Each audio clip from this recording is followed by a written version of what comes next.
My name is Marissa, and I'll never forget the day my own mother smirked and said, "You're too fat for the family picture."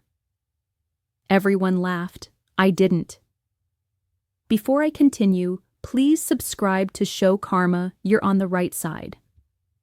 Anyways, it was supposed to be a cheerful afternoon, the kind of day that looked perfect on the outside. We had just finished Thanksgiving dinner, and someone suggested we gather in front of the fireplace for our annual family photo. My aunt arranged the chairs, my dad fiddled with the camera, my sister Lily twirled in her dress like she was auditioning for a magazine cover. I stood there awkwardly, smoothing the hem of my sweater, trying to figure out where I should stand. That's when Mom's eyes flicked over me, sharp and calculating. She smirked, her voice dripping with mockery as she said, "You're too fat for the family picture." The words weren't whispered. They weren't disguised as a joke only I could hear. They were loud enough for the entire room to catch. And just like that, the laughter spread. Chuckles, giggles, even a full snort from one of my cousins. I froze, heat rushing to my cheeks. For a moment, I thought maybe someone would defend me. Maybe my dad would tell her to stop, or an aunt would say it wasn't funny. But no one did, not one person. They laughed like it was entertainment, like I was the punchline to wrap up the evening. I forced a smile, pretending it didn't sting, but inside it felt like something shattered. It wasn't the first time my body had been the target of their jokes, but this one was different. This wasn't a passing comment over dinner or a whispered suggestion to watch my portions. This was public. This was permanent. Family photos were supposed to be proof of belonging, snapshots that said, "You're part of us." But in that moment, my mother had announced to everyone that I didn't belong. I stood at the edge of the group while they posed, my arms folded across my chest, pretending I just wasn't in the mood to smile. The camera clicked, capturing their polished faces, their matching outfits, their perfect illusion. And I wasn't in the frame. I told myself it was fine, that I didn't want to be in the picture anyway. But as I watched them laugh and shift closer together, the ache in my chest told the truth. That night, as I lay in bed replaying the scene, her smirk burned into my memory. The laughter echoed in my ears long after the house was quiet. I realized I could spend the rest of my life chasing their approval, trying to shrink myself enough to fit into their picture, and it would never be enough. They had already decided who I was, the ugly joke, the odd one out, the one who didn't belong in the frame. I didn't know it yet, but that moment would become the line I couldn't uncross.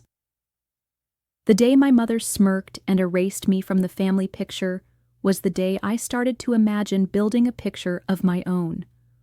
One where I wasn't the joke, one where I finally belonged. Though, from the outside, we looked like the kind of family people envied. Our Christmas cards always arrived on time, glossy prints of us posed in matching sweaters by the fireplace. On the 4th of July, we wore coordinated red, white, and blue for the neighborhood parade. Easter meant pastel dresses, white shirts, and baskets of candy arranged just so. The neighbors would smile and say, "What a perfect family you have." My mother would beam, my father would nod proudly, and my sister Lily would twirl for the compliments like she'd been born for it. But I knew the truth behind the pictures. Those moments weren't warm memories. They were rehearsals. My mother controlled everything, where we stood, how we smiled, what we wore. Any deviation was punished with sharp words. If I slouched, she hissed, "Stand up straight, you ruin the shot." If my dress didn't flatter me, she'd snap, "Why can't you wear something that doesn't make you look bigger?" Even before the camera clicked, I'd already learned I was the flaw in her perfect image.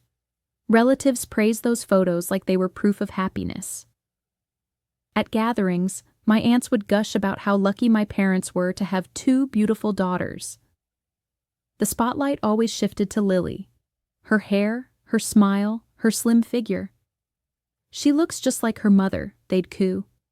And then they'd glance at me, searching for a compliment that never came. "And Marissa, she looks comfortable." Comfortable, sweet, quiet, always the consolation adjectives, never the ones that spark pride. Inside the house, the illusion cracked even more. Dinner wasn't about connection, it was a stage for comparison. If Lily mentioned a good grade, my parents lit up.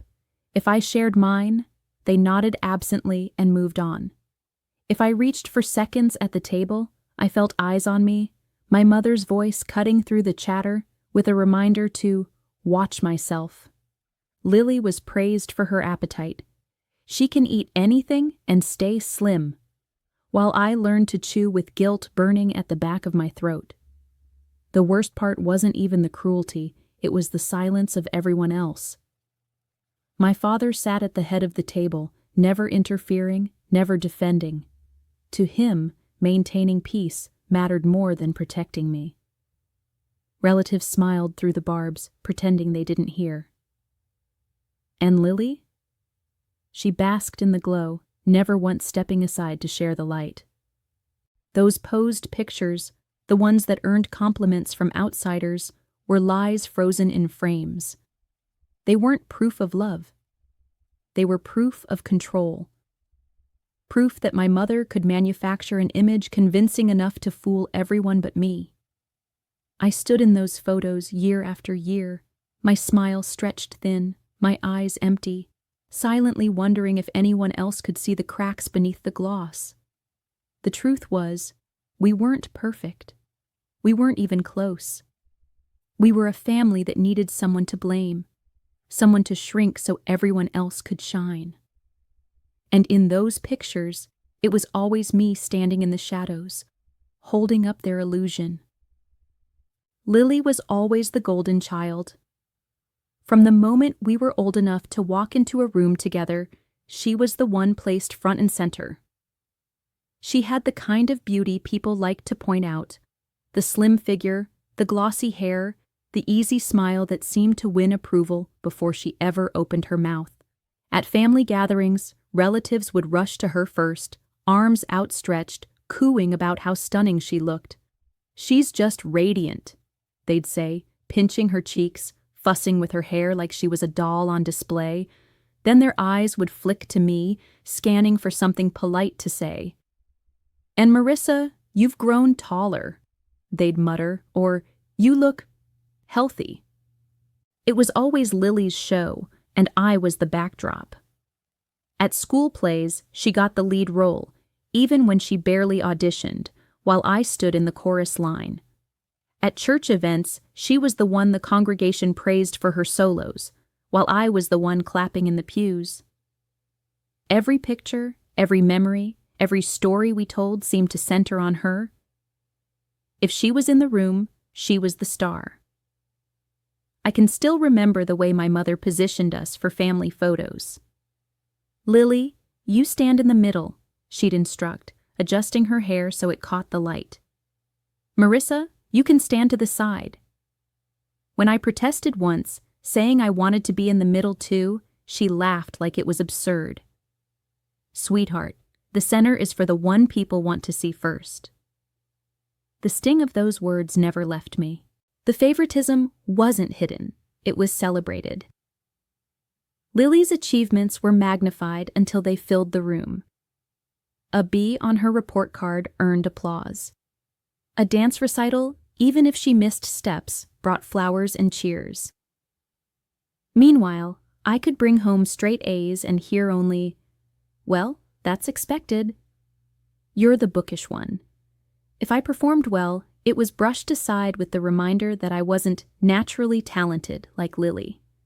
Even strangers seemed to fall into the pattern.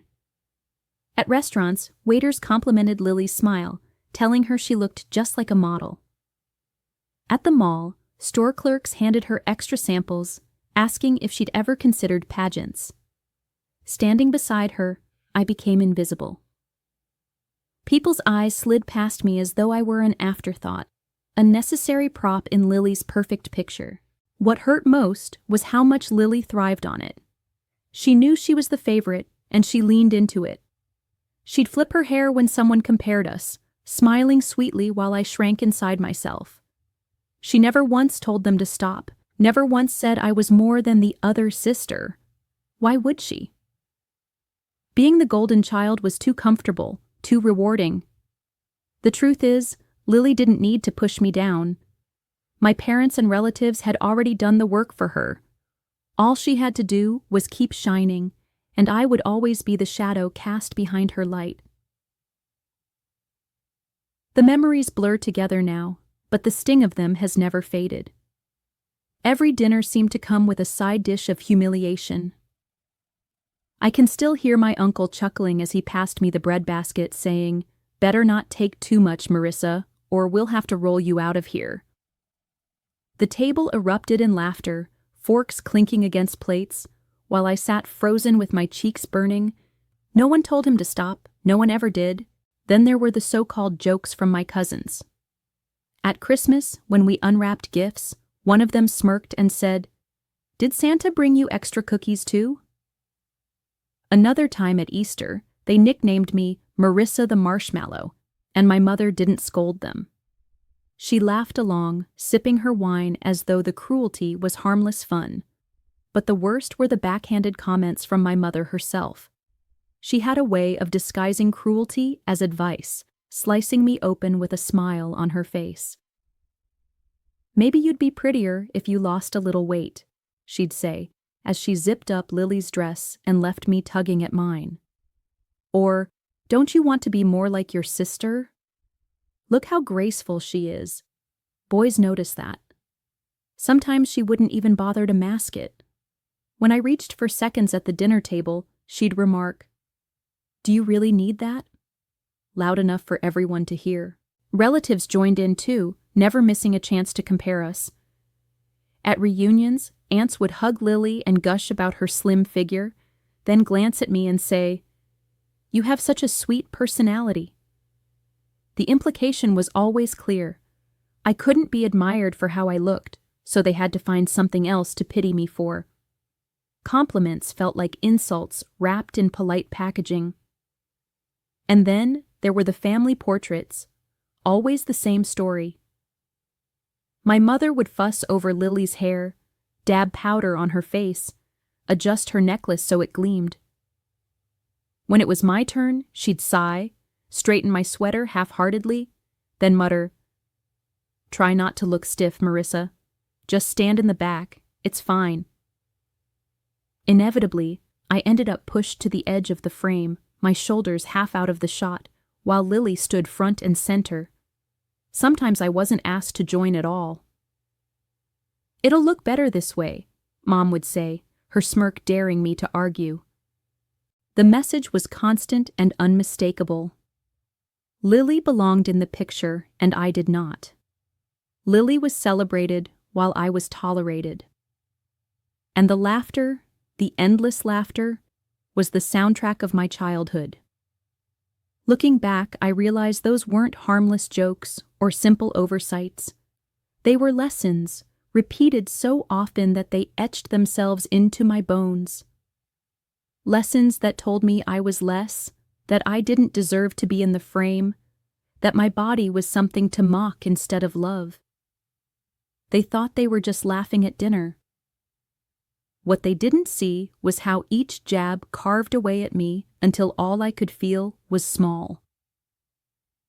That day felt like every other family gathering at first. The house smelled of roast turkey and cinnamon. The dining room buzzed with chatter, glasses clinking as relatives laughed about inside jokes I was never really part of. I sat at the table, half listening, waiting for my chance to share something, anything, that might make me feel like I belonged. Maybe I'd talk about the small promotion I'd gotten at work, or the class I'd been taking on weekends. I rehearsed the words in my head, hoping they would sound important enough to catch someone's attention. Then came the moment that snapped it all in two. My mother stood by the fireplace, telling everyone to get ready for the annual family photo. Lily was already glowing, adjusting her hair, her fiancé taking her hand like she was royalty. I got up too, trying to blend in, to take my usual spot at the edge. That's when Mom's eyes landed on me, and the smirk I knew too well spread across her face. "You're too fat for the family picture," she said, loud enough for everyone to hear. The laughter that followed was sharper than it had ever been before. It wasn't just a chuckle this time, it was a wave. My uncle slapped the table. My aunt covered her mouth, pretending it wasn't funny even as she laughed.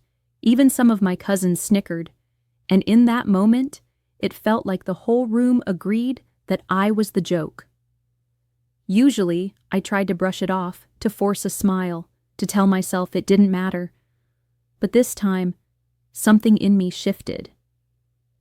As I stood there, the heat rising in my cheeks, I realized the truth. No matter how much I tried, no matter how many diets I attempted, how many accomplishments I brought home, how many smiles I forced, I would never belong in their picture. The frame had already been drawn, and it wasn't made for me. I looked at them, all of them, laughing so easily at my expense, and for the first time, I didn't feel just hurt. I felt clarity. I saw how rehearsed this all was, how every year it was the same scene.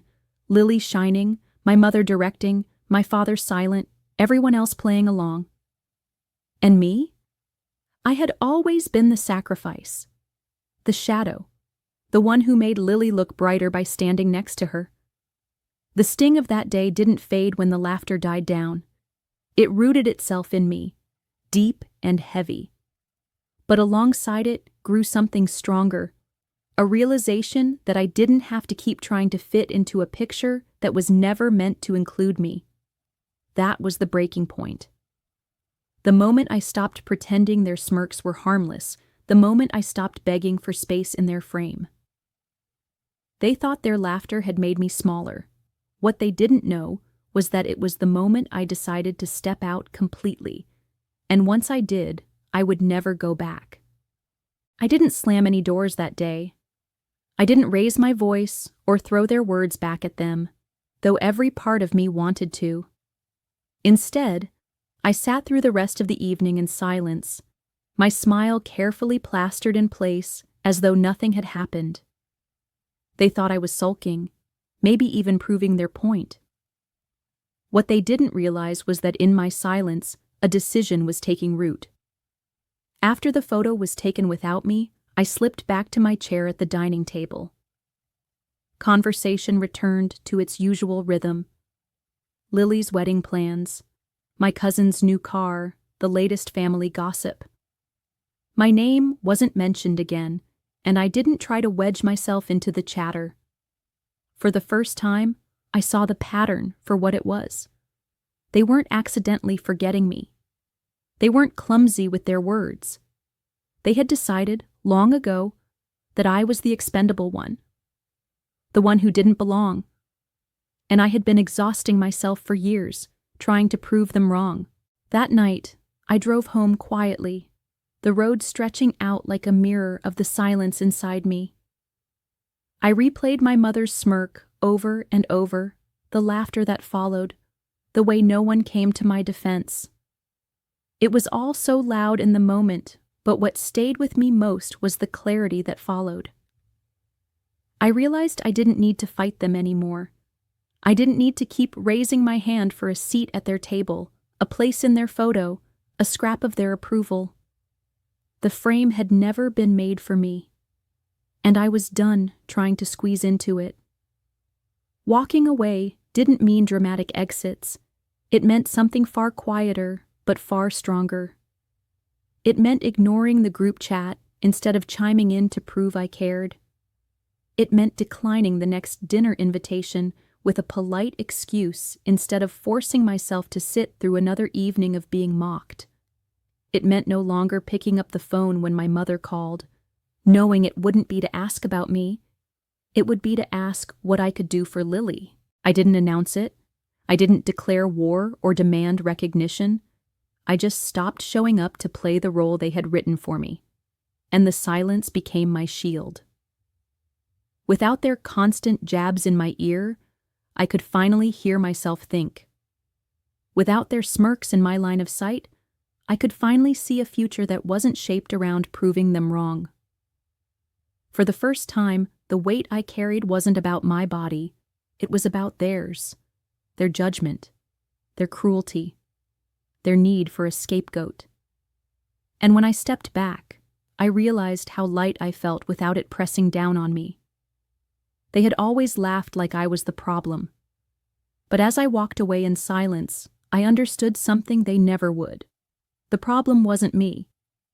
It was the picture they'd been so desperate to protect. And I was finally free of it. The first night in my new apartment, I sat cross-legged on the floor, eating instant noodles out of a paper bowl. There was no furniture yet, no pictures on the wall, just 4 bare rooms echoing with quiet. And still, it felt better than any seat I'd ever had at my parents' dining table. For the first time, I wasn't bracing myself for a jab, a smirk, or a comparison to Lily. The silence was heavy, but it was mine. Starting over wasn't glamorous. The apartment was small, the kind where the kitchen sink practically touched the couch and the bedroom door wouldn't close unless I shoved it. The heater rattled, the paint peeled in the corners, and the bathroom mirror was cracked down the center. But when I turned the key in that lock each night, I knew I was stepping into a place where no one could cut me down. That alone made it feel like freedom. Money was tight. I worked long hours at my job, often staying late just to prove myself, and still found myself pinching pennies by the end of the week. Dinner was usually rice, pasta, or whatever was on sale. Groceries meant choosing between what I wanted and what I needed. I learned to stretch leftovers, to brew cheap coffee at home instead of stopping at the cafe, to patch up shoes rather than buy new ones. On paper, it was survival mode, but compared to the suffocating weight of home, it felt like living. There were nights when loneliness crept in. Sitting alone at a folding table, I'd scroll through my phone and see family photos posted online. Lily smiling, my parents grinning, captions about another wonderful dinner together. My name was never mentioned, my face was never missed. For a moment, the ache of exclusion would dig in deep, and I'd wonder if I had made a mistake. But then I'd remember the smirk, the laughter, the endless years of being told I was too much or not enough. I'd remind myself that in this tiny apartment, no one criticized me for what I ate. No one looked at me like a disappointment. No one laughed when I entered the room. I might have been alone, but the air was lighter, and my chest no longer carried the constant dread of being judged at every turn. Slowly, I started filling the space with pieces of myself. A thrifted lamp that glowed warm in the corner. A second-hand bookshelf stacked with novels I'd always wanted to read. A plant by the window that leaned toward the sunlight. It wasn't much, but it was mine. Every little detail felt like proof that I was building something on my own terms. Life was far from perfect, but for the first time, it belonged to me. I wasn't their scapegoat anymore, their punchline or their shadow. I was just Marissa, starting over, fumbling through the hard parts, but breathing freer than I ever had in the home where they smirked me into silence. At first, the silence of being on my own felt like emptiness, but over time it became a blank canvas. Without their constant voices telling me what I wasn't, I began to ask myself who I could be. And slowly, piece by piece, I started building a frame of my own. One they would never get to define. I started with my health. For years, every comment about my body had been rooted in shame, as though my worth depended on the numbers on a scale. But in that small apartment, I decided I wasn't going to change myself to fit into their picture. I was going to take care of myself because I deserved to feel strong. I bought a pair of running shoes and began walking around the block, then jogging, then running longer stretches. At first, my lungs burned, and I wanted to give up. But with each lap, I felt lighter, not just physically, but emotionally. It wasn't about punishment anymore. It was about reclaiming my body from their ridicule. At work, I poured myself into projects that challenged me. I stopped worrying about whether anyone at home would care or notice. Instead, I asked myself what I wanted to accomplish. I spoke up more in meetings, offered ideas I once would have kept to myself, and volunteered for responsibilities that scared me. With every risk I took, my confidence grew. And as promotions came and doors opened, I realized I was building something solid, a career that belonged to me alone. Friendships, too, began to blossom in ways I hadn't expected. Without the drain of trying to earn my family's approval, I had more energy to give to the people who genuinely cared. I started saying yes to invitations instead of hiding in my apartment, yes to late-night talks over takeout, yes to weekend adventures that reminded me of what joy felt like. These weren't people who compared me to Lily or measured my value against a scale. They saw me for who I was, and they loved me for it. Passions I had buried for years began to resurface. I picked up a camera and started photographing small details of life, sunsets over the city skyline, friends laughing over coffee, even the cracks in my apartment's walls that somehow looked beautiful in the right light.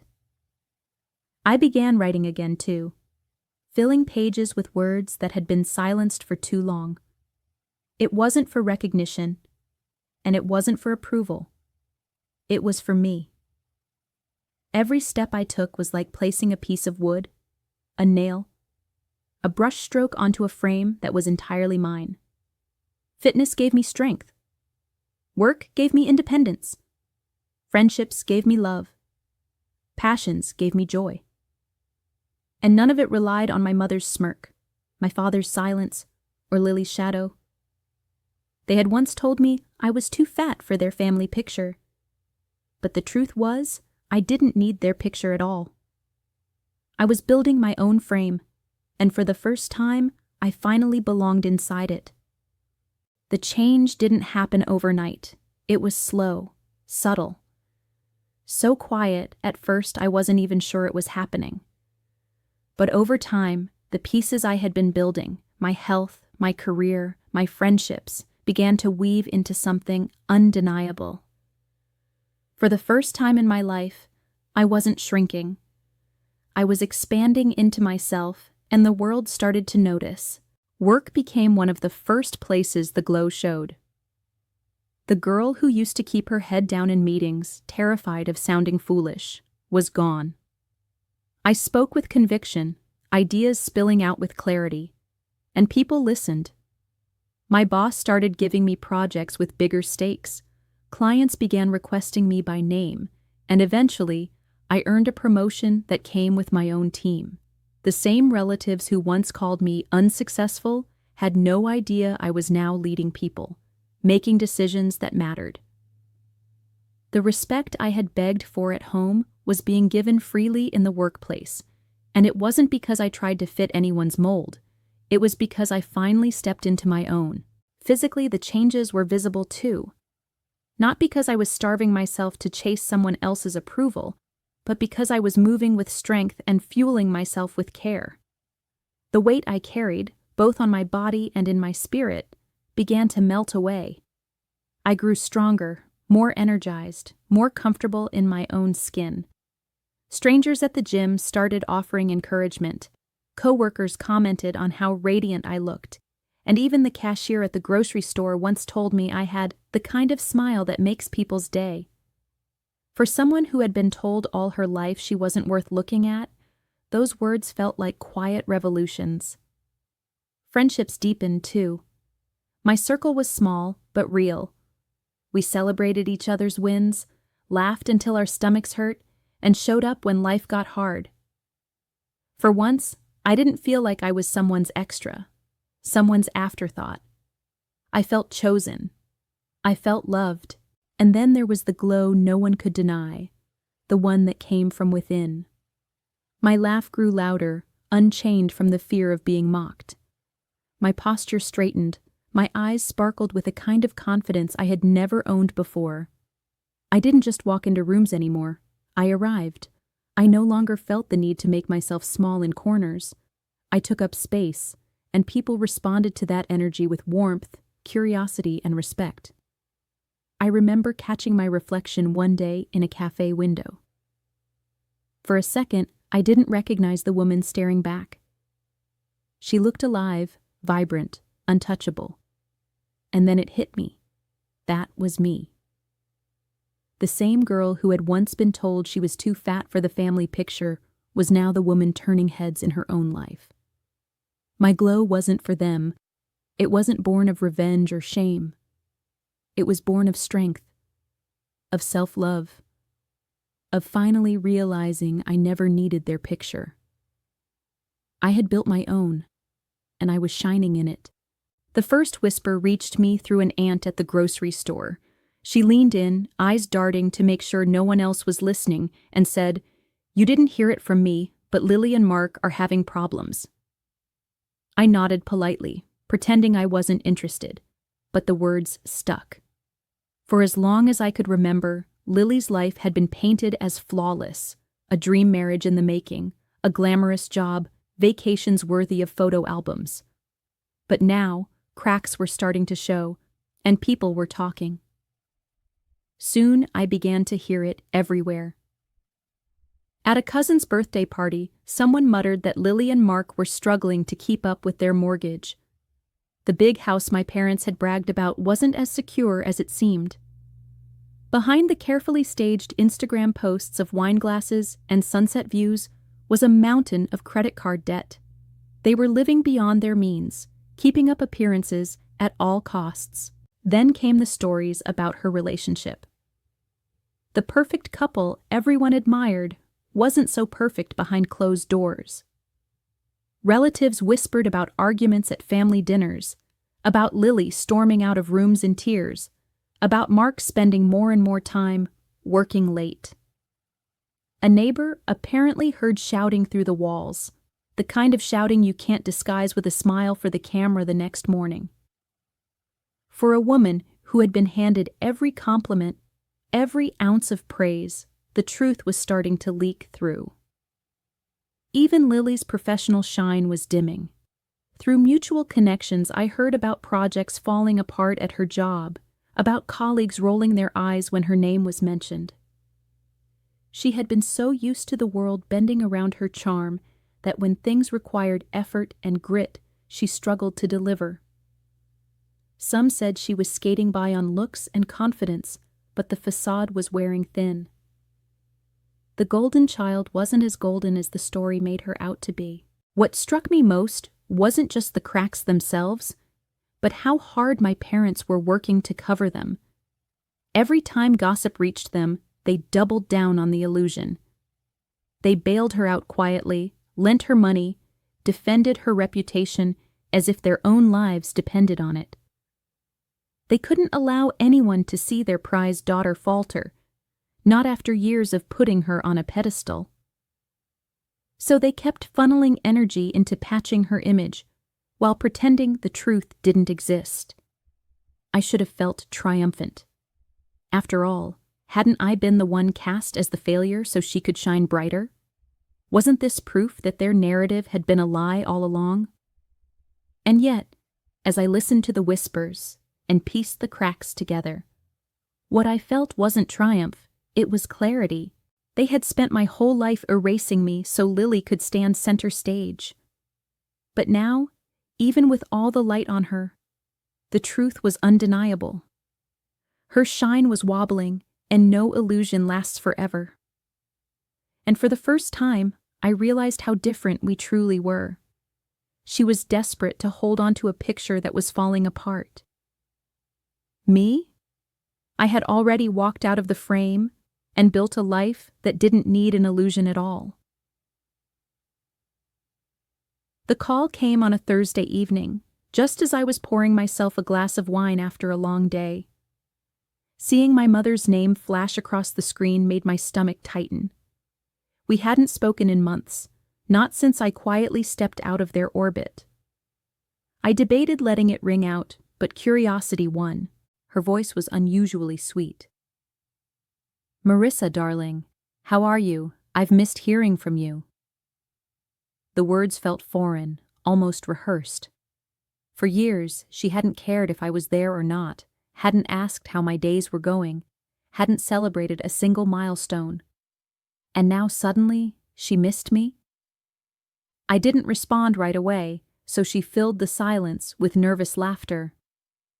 After a few minutes of small talk that felt like a mask, the warmth in her voice cracked, revealing the real reason for the call. "Things have been difficult lately," she admitted. "Your father's been under so much pressure with the bills, and with Lily's situation, well, there's only so much we can do." She paused, her tone softening as if to coax me. "We were hoping you might be able to help. Just a little. You've been doing so well, haven't you?" There it was, the compliment that wasn't really a compliment, dangling like bait. For years, I had longed to hear words like that from her. "You've been doing so well." But hearing them now, I knew they weren't born of pride. They were born of desperation. She pressed on, her voice lowering as if sharing a secret. "We need some financial help. Nothing too big, just enough to get us through. And maybe you could use your connections at work to help Lily. She's been struggling lately, and you know how important it is that her reputation stays intact. Family has to stick together, right?" I almost laughed at the irony. Family had to stick together? Where was that motto when I was being mocked at the dinner table? Where was that loyalty when my own mother smirked and told me I was too fat for the family picture? Back then, no one stuck with me. They stuck together against me. I let her words hang in the air, my silence heavy. She filled it with another wave of false cheer. "Of course, we're just so proud of everything you've built. You've surprised us all. We knew you had it in you." Another lie. They never believed in me. They never even saw me. For a moment, I thought about all the nights I had cried myself to sleep, wishing she would call me just to say she loved me. And now, here she was, finally calling, not out of love, but out of need. I didn't give her an answer that night. I ended the call with a polite, "I'll think about it." But as I set my phone down, I knew the truth. Their sudden warmth wasn't reconciliation, it was opportunism. And I wasn't going to be their scapegoat turned savior. Not anymore. The next time my mother called, I didn't let her small talk stretch out. She tried, of course, asked about the weather in my city, mentioned how quiet things had been at home. But I wasn't interested in dancing around the truth anymore. I'd spent my whole life swallowing my words, pretending their cruelty didn't wound me. This time, I was ready to speak. When her voice slipped into that soft, pleading tone again, "Marissa, we really need your help. You're the only one who can." I stopped her. My heart raced, but my voice was steady. "No," I said. Just that one word, simple and sharp. She went silent, stunned, before stammering, "What do you mean, no? You don't even know what we're asking." "I know enough," I replied. "And I know why you're asking me now, after years of pretending I didn't exist. You didn't call when I got promotions. You didn't call when I moved out, when I built my own life. You only called now because you need something." She huffed, defensive. "That's not fair, Marissa. We've always cared." I cut her off, my voice calm but firm. "Number, you didn't. You cared about Lily. You cared about the picture you wanted the world to see. But me? You made me the scapegoat. You made me the punchline." The line was so quiet I could hear her breathing. I took a deep breath of my own, and the words that had been sitting in my chest for years finally poured out. "Do you remember what you said at Thanksgiving? You looked at me, in front of everyone, and told me I was too fat for the family picture. And they all laughed. You erased me from that photo, from your life, from everything, with one smirk. I paused, steadying my voice, and then continued. Well, look at me now. I've built a career you don't understand, friends who love me, a body I take care of because it's mine, not because you shamed me into it. I have a life filled with joy, strength, and freedom. And I did it all without you. She tried to interrupt, something about not meaning it that way, but I didn't let her. You don't get to rewrite it. You don't get to erase the years of laughter at my expense, the birthdays forgotten, the endless comparisons. You don't get to suddenly decide I'm valuable now that you need me. I'm not your scapegoat anymore, and I'm certainly not your savior. Her silence said more than words ever could. For the first time, I felt no urge to fill it, no guilt in standing my ground. I had spent years carrying the weight of their cruelty. Now I was done. You once said I was too fat for the family picture. I finished, my voice calm, almost soft. Look at me now. I don't need to be in your picture. I've built my own, and it's beautiful without you. Then I ended the call, my hands steady, my heart free. In the weeks after that final call, I expected guilt to creep in. For so long, I'd been conditioned to believe I was selfish if I didn't give, cruel if I didn't forgive, ungrateful if I didn't play along. But instead of guilt, I felt something else, peace. My apartment, once so quiet it echoed, now felt alive with warmth. The people around me weren't family by blood, but they were family by choice. Friends who showed up with takeout after a long day. Colleagues who raised a glass when I got another promotion. Neighbors who waved when I came home from a run, knowing my name, not just my face. These were the people in my picture now. For the first time, I looked at myself without flinching. Not in the critical way I had learned under my mother's smirk, not through the distorted lens of endless comparisons to Lily. I saw myself as I really was. Strong, capable, resilient, radiant in ways that couldn't be captured in a photo. I wasn't perfect, but I was whole. And that was something their perfect family could never claim. The irony wasn't lost on me. For years, I had tried to shrink myself to fit into their frame. I had tried diets, silence, people-pleasing, anything that might make me small enough, agreeable enough, invisible enough to earn a space beside them. But the truth was simple. The problem was never me. It was the frame. It was the way they cropped me out, the way they decided only certain kinds of beauty or success belonged in their picture. I had wasted so much energy trying to fit, when all along the answer was to build my own, and that's exactly what I had done. My frame wasn't glossy or staged. It wasn't built on pretending or covering cracks. My frame was messy, alive, filled with late-night laughter and early morning grind, with meals I cooked for friends and adventures I chased for myself.